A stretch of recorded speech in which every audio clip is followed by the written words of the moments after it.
Dash dash dash. On a chilly evening in New York City, people moved quickly through the crowded subway entrance, eager to escape the cold. Among them stood a tiny girl, no older than 8, her small hands wrapped around a torn jacket that barely kept her warm.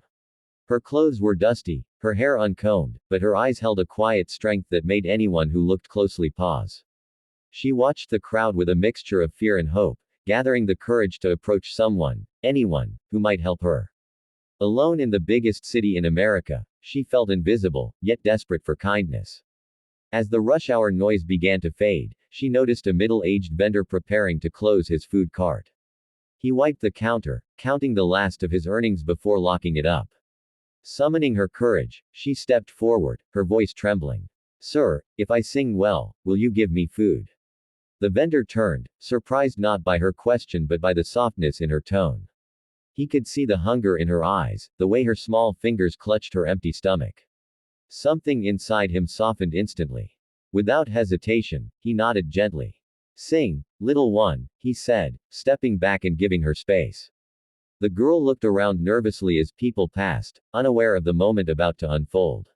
She took a deep breath, closed her eyes, and then her voice flowed out, clear, pure, and unexpectedly powerful. Her song rose above the rumble of trains and echoed through the station. People began to slow, turning their heads, phones lifting as her voice filled every corner with raw emotion. The vendor felt tears gather in his eyes. He had heard many singers in this city, but none sang with such a mixture of pain and innocence. When she finally finished, a crowd had formed, staring at her with stunned silence. The vendor reached into his cart and handed her not 1, but 3 warm meals. "Here," he said softly, "you earned this." The girl held the food close, as if it were something precious and rare. Her eyes shined with gratitude, but also sadness. "Why are you alone?" he asked gently. For a moment, the girl hesitated. Then she whispered, "My stepfather told me to earn my own food, so I came here." Her words fell like stones. The vendor's heart tightened as he imagined a child wandering the streets, forced to fend for herself. He knew he could not let her disappear back into the shadows. He dialed child services immediately, telling them he had found a little girl who needed help. The girl watched quietly, unsure if she should feel relieved or afraid. While waiting, he sat with her on the bench, giving her water and assuring her she wasn't in trouble. "You're safe now," he said, placing a comforting hand on her shoulder. The girl nodded slowly, her small body relaxing for the first time in days. Minutes later, 2 social workers arrived, speaking kindly and wrapping a warm blanket around her. The vendor stayed beside her until the moment she was escorted away, ensuring she didn't feel alone. What he didn't know was that helping her would spark a chain of events that changed many lives, because destiny had another story unfolding hundreds of miles away. 4 days later, far from the bright lights of New York City, a very different story was waiting to begin. In the quiet deserts of New Mexico, a retired ranch owner named Harold Bennett was walking near his old fence line when he noticed movement near a cactus patch. What he found would lead to one of the most unexpected encounters of his life, but the chapter was still waiting to unfold, just beyond the horizon of fate. 4 days later, far from the noise and bright lights of New York City, the desert of New Mexico stretched wide and silent. Retired ranch owner Harold Bennett walked slowly along an old fence line, checking for damage after a storm. The sun was dipping low, casting long shadows across the dusty ground. As he moved past a cactus patch, he noticed something shift, too small to be an animal, too still to be a passing breeze. His heartbeat quickened as he stepped closer, squinting through the fading light, afraid of what he might find lying there alone in the dust. When he finally reached the spot, Harold froze. Curled up on the ground was a little boy, thin as a stick, trembling with cold and hunger, his skin dusty and scratched. He looked barely 7. Harold knelt beside him immediately, his voice gentle. "Hey, it's okay, son. I've got you." The boy didn't respond, didn't even lift his eyes.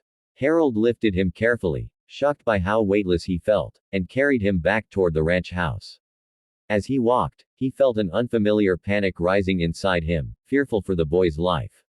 Inside the house, Harold warmed a bowl of soup and fed the child slowly, spoon by spoon. The boy's hands shook so badly he could barely hold the bowl, so Harold helped him, speaking softly the entire time.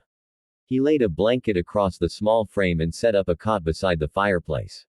That night, Harold didn't sleep at all. He kept checking the child's breathing, adjusting the blanket, making sure the fire didn't die.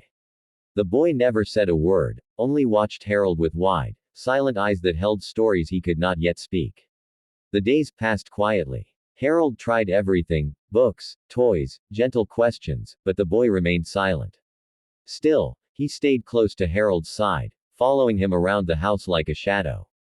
By the fourth day, Harold wondered if the child had anyone looking for him or if he belonged to one of the nearby Apache families. He planned to drive into town, ask around, maybe speak to tribal authorities. But before he could, fate answered the question for him. Early that morning, he heard a knock at the door, firm, steady, unmistakably urgent.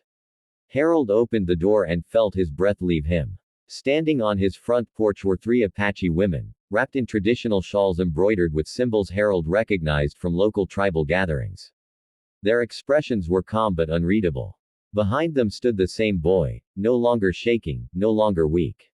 He stood tall, steady, and unafraid, his eyes brighter than Harold had seen before. The women stepped forward slightly, and the boy looked at Harold with a softness that made Harold's chest tighten with emotion he hadn't expected to feel. One of the women stepped to the front. Her voice was steady, carrying both strength and gratitude. "You saved our child," she said. "Now we are here to repay a debt our people never forget." Harold blinked, unsure how to respond. The woman explained that the boy had wandered too far during a gathering, gotten lost, and slipped into a dangerous part of the desert. They had searched day and night but never found him because he had drifted onto Harold's property. Then she told Harold something else, something that made his heart race. They believed his rescue of the child fulfilled an old prophecy of their tribe, one that said a stranger who saved a child of their people would be granted protection, wisdom, and a blessing that would change his life forever. The next words out of their mouths would shift Harold's entire future.